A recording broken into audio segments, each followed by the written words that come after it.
Today, I would like to discuss something that has been the subject of countless debates, and that is a verse found in Exodus chapter 4, verse 21, where the Lord tells Moses that he will harden Pharaoh's heart. Now, a lot of questions have been raised concerning this. Is it fair for God to do such a thing, and then especially punish Pharaoh for apparently doing only what God made him to do? And there's a lot of other questions, was there free will involved in this, or was Pharaoh simply a... Stop asking questions!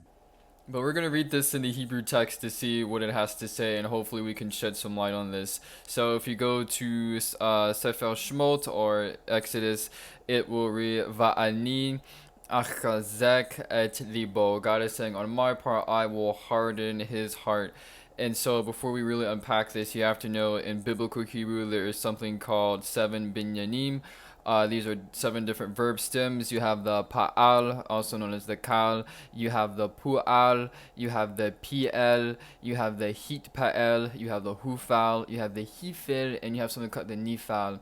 And so in this particular verse, if we were to parse achazek, it would be a chazak, and if we were to parse that, it's chazak, the chet, the zayin, and the kof.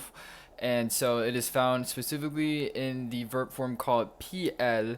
And so one way you could actually translate this is God is saying, I will toughen or I will strengthen Pharaoh's heart. And so from that perspective, I would argue that Pharaoh wasn't a puppet that was forced to do something that was against his will. If anything, looking at it from that perspective, God strengthening his heart, I look at this passage as God simply saying that I'm going to allow Pharaoh to be who he already is, someone that was arrogant, someone that was full of pride and unmoving.